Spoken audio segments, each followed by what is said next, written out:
It seems like the viewership for Fortnite competitive has slowly been on the decline over the last 2 years.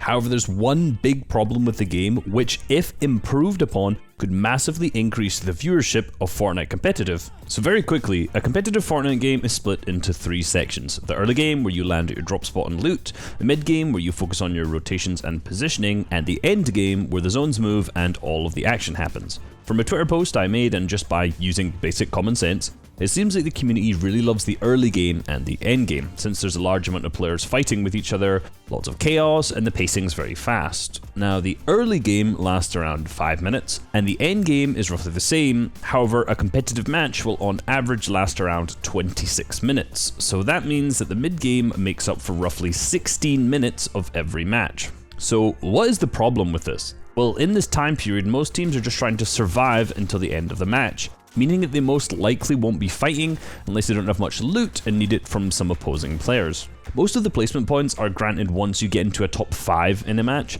so taking a risky fight when there's still 35 teams remaining is a risk that isn't really worth the reward for most players. This causes players to play very slowly and methodically, mainly focusing on their positions and rotations. Now, for viewers who are educated in the analysis of Fortnite competitive matches, you'll understand there's a real art and a beauty to navigating the mid game. However, if you're a casual viewer watching a team boxed up for 10 minutes, this can be pretty slow and kinda boring.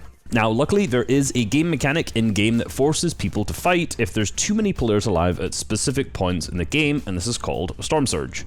In a nutshell, every time you do damage to another player throughout the game, this is added to your team's total, and at 3 specific points in the game, if there's more than 70, 50, or 30 players alive, then the teams who've done the least damage will start to lose HP until there's less than 70, 50, or 30 players still standing.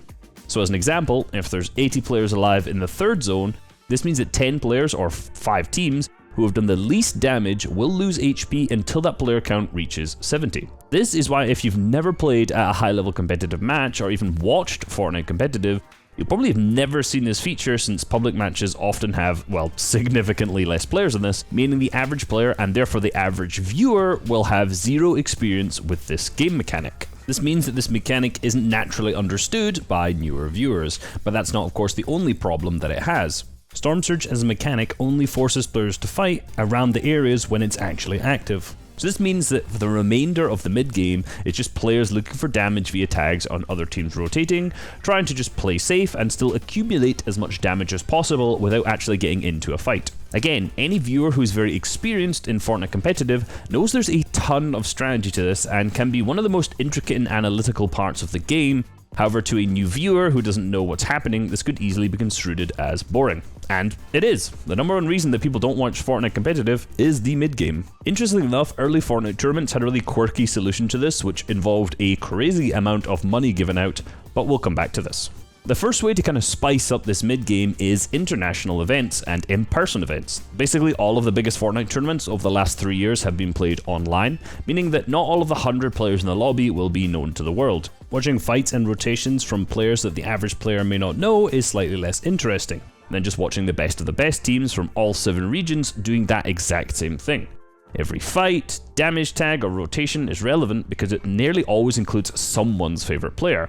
Similarly, since all of these tournaments have been played online, there's a lot less connection to the players. No official broadcast or viewing parties have player cams or comms from the players, so it's often difficult to get the full context of everything that's happened, and the viewers just don't really emotionally connect to what they're watching as much, making it more boring. This is of course fixed in international LAN events, since they'll have player cam setups. However, this is significantly more difficult to do on a remote setup from home when there's 100 players in every region and, of course, 7 regions. So despite most of the issues automatically being fixed in in-person events and LANs, a lot of Fortnite is still played online.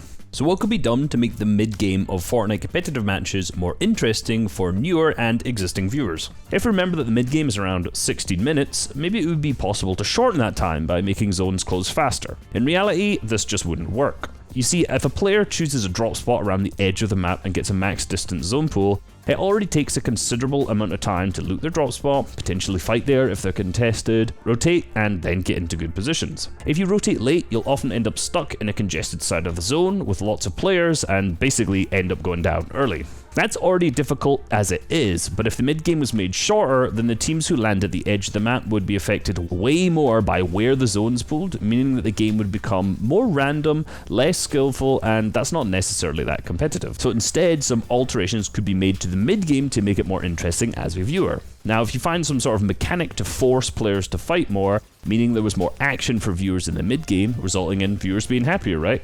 Well, if you remember that generally viewers love the early game and the beef and the drama that comes with it, and they also really love the end game where all of the chaos is, any mechanic that forces players to fight too much in the mid game would result in end games having less players alive for removing zones, lowering the quality of those end games. This is something that would reduce the overall enjoyment of what is probably the best part of every individual match, so forcing too many fights in the mid game doesn't seem like a solution that would really work that well. That is in theory. Now, as of recording this, Epic have actually just made some changes to the way that Storm Surge works. Firstly, they've changed all of the Storm Surge thresholds to encourage more fighting earlier on. You see, server performance was, let's just say, questionable at best. So these changes are meant to promote less people being alive throughout the game, meaning less lag. So far in the one cash cup I've watched since this change has been implemented, server performance seems to be infinitely better. And on top of that, I feel like the distribution of mid-game fights is much more even. Pretty much from the second zone all the way up until moving zones,